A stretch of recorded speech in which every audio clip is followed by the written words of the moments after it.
Henry, why do this? What's the point?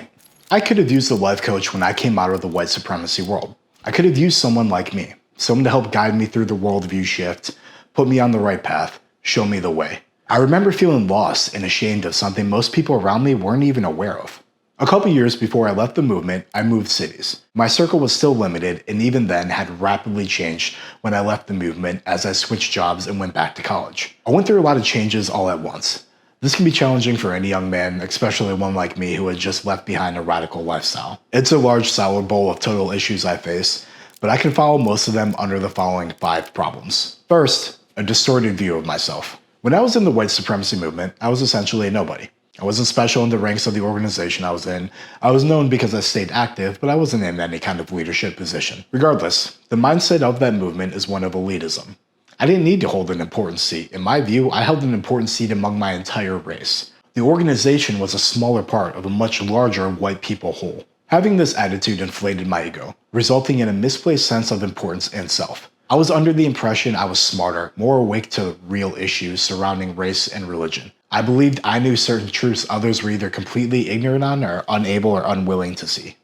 Having the inflated sense of ego masked rampant insecurities I didn't want to accept. I didn't like that if I was special, it was more likely due to my body versus my mind or personality. I didn't like that I was recognized by my disability, losing my legs at 11 years old. So I found another thing to get recognized by: my beliefs.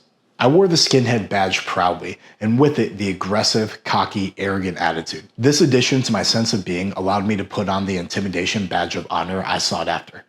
While I do believe it worked, no situation ever got to the point of heavy escalation. Even if it had, all that would have done was embolden me to continue on my path.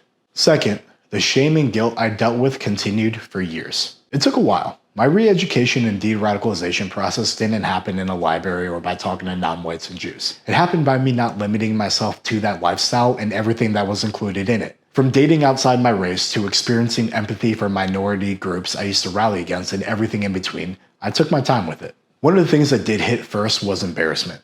I felt awkward in groups with people who knew of my old views. I felt shame for that part of my past. Fortunately, almost no one mentioned it, outside of the occasional joke at my expense, which I usually figured was deserved whether I found it funny or not. Even with meeting new people, explaining I used to be a neo-Nazi was something I typically kept hidden if possible. I was in a 60 Minutes documentary shaking hands with the leader of my organization while giving the Nazi salute. Clear as day, undeniably me. I was called out on it in my university by a couple of teachers. I had taken a new job as a piercing artist at a shop in my area.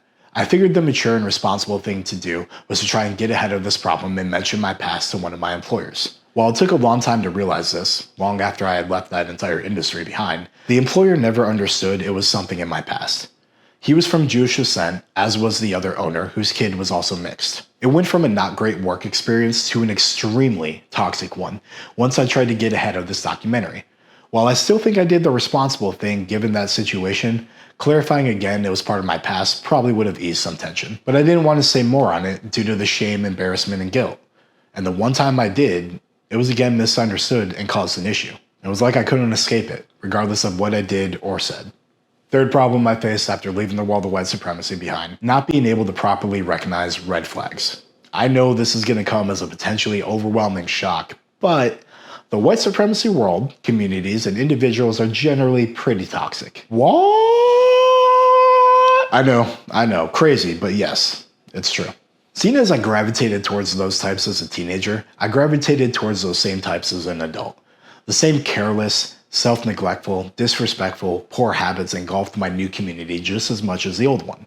Drugs, illegal activities, scummy ideals were still exchanged, just not under the guise of a swastika. It wasn't all as easily recognized as drug use, and even then, that alone doesn't necessarily make someone entirely toxic in my opinion. Still, some of the red flags were a bit harder to see, like a person who plays the victim. In the white supremacy world, this looked like a victim of white hate circumstance. In the real world, it looks like someone who can't take responsibility for their actions. This applies to me as well, not taking responsibility for my actions, including the choices that chose to ignore the obvious red flags in others. Sometimes it's something you see or hear. Sometimes it's a feeling you get.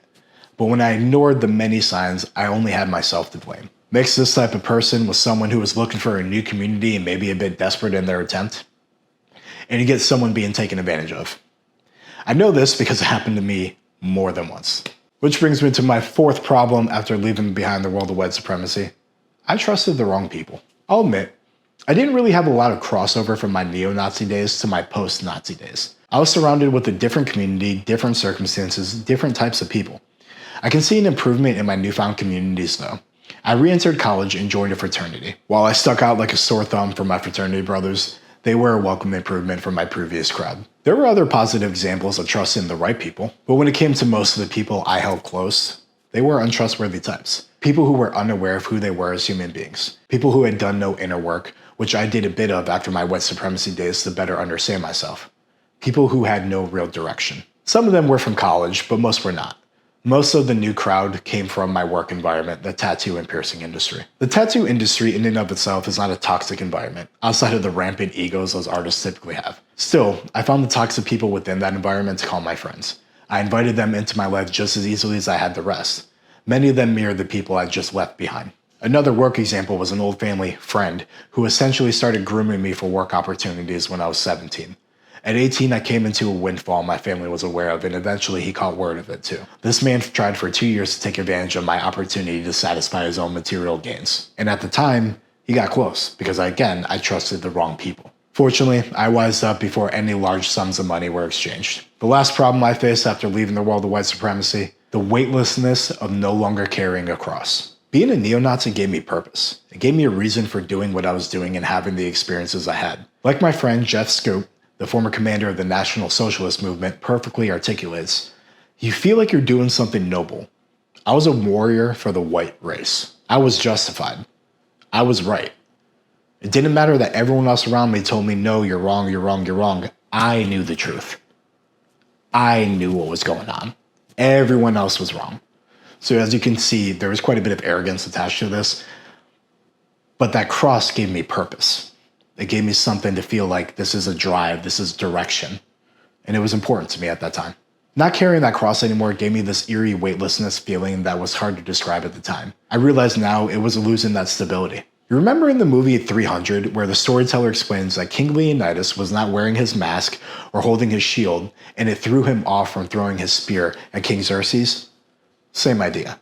When I was faced with issues from outside the community, I could lean on my old views. I'd say to myself they would respond to me in that way because the Zionists brainwashed them. I'd tell myself this group of people didn't want to be around me because of my party hard habits, not my gross views. Without that to lean on, I had to take a look at myself as a potential problem, which was never fun. I had to accept that my past wasn't there anymore as my means to blame. I had to rely on myself now without the outside guidance of that world, which was rarely good or positive to begin with. To recap, here's the 5 issues I faced when leaving behind the world of white supremacy. 1. A distorted view of myself. 2. Shame and guilt. 3. Not being able to properly recognize red flags. 4. Trusting the wrong people. And 5. The weightlessness of no longer carrying that cross. This is why I became a life coach, to help people through these issues and any others that they might face. Everyone's problems are going to be individualized to them, but with that being said, you will face the above concerns at some point. I made a lot of mistakes in the years after I left this all behind. I want to help you avoid as many of them as I can. Hit me up today and let's move you forward. Thank you.